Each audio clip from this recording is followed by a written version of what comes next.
সন্তানের জন্য লেখা অসাধারণ এক চিঠি। প্রিয় সন্তান, আমি তোমাকে ৩টি কারণে এই চিঠিটি লিখছি। ১. জীবন, ভাগ্য এবং দুর্ঘটনা কোনো নিশ্চয়তা নেই। কেউ জানে না সে কতদিন বাঁচবে। ২. আমি যদি তোমাকে এই কথা না বলি, অন্য কেউ বলবে না। ৩. যা লিখলাম তা আমার নিজের ব্যক্তিগত তিক্ত অভিজ্ঞতা। এটা হয়তো তোমাকে অনেক অপ্রয়োজনীয় কষ্ট পাওয়া থেকে রক্ষা করতে পারে। জীবনে চলার পথে এগুলো মনে রাখার চেষ্টা করো।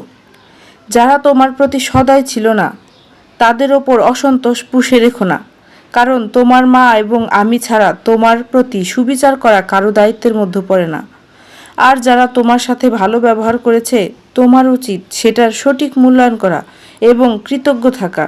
তবে তোমার সতর্ক থাকতে হবে এজন্য যে প্রতিটি মানুষের প্রতি পদক্ষেপে নিজ নিজ উদ্দেশ্য থাকতে পারে। একজন মানুষ আজ তোমার সাথে ভালো, তার মানে এই নয় সে সবসময়ই ভালো থাকবে। কাজেই খুব দ্রুত কাউকে প্রকৃত বন্ধু ভেবো না। জীবনে কিছুই কিংবা কেউ অপরিহার্য নয় যা তোমার পেতেই হবে। একবার যখন তুমি এ কথাটির গভীরতা অনুধাবন করবে, তখন জীবনের পথ চলা অনেক সহজ হবে।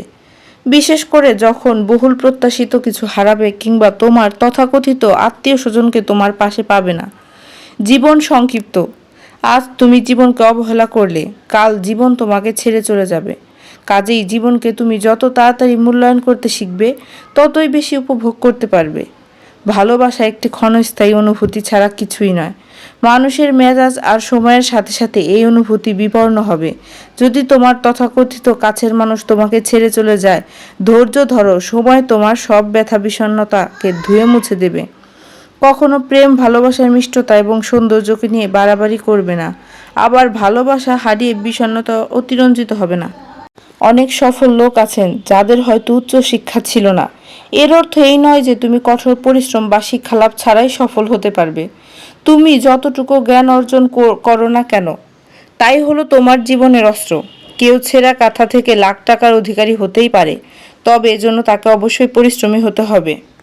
আমি আশা করি না যে আমার বার্ধক্যে তুমি আমাকে আর্থিক সহায়তা দিবে, আবার আমিও তোমায় সারা জীবন ধরে তোমাকে অর্থ সহায়তা দিয়ে যাব না। যখনই তুমি প্রাপ্তবয়স্ক হবে, তখনই আমার অর্থ সহায়তা দেবার দিন শেষ। তারপর তোমাকেই সিদ্ধান্ত নিতে হবে তুমি কি পাবলিক পরিবহনে যাতায়াত করবে, নাকি নিজস্ব লিম্বুজিন হাঁকাবে, গরিব থাকবে নাকি ধনী হবে। তুমি তোমার কথার মর্যাদা রাখবে, কিন্তু অন্যদের কাছে তা আশা করো না। মানুষের সাথে ভালো আচরণ করবে, তবে অন্যরাও তোমার সাথে ভালো থাকবে তা প্রত্যাশা করবে না। যদি তুমি এটা না বুঝতে পারো, তবে শুধু অপ্রয়োজনীয় যন্ত্রণাই পাবে। আমি অনেক বছর ধরে লটারি কিনেছি, কিন্তু কখনো কোনো পুরস্কার পাইনি। তার মানে এই হলো, তুমি যদি সমৃদ্ধি চাও তবে কঠোর পরিশ্রম করতে হবে। বিনামূল্যে কোথাও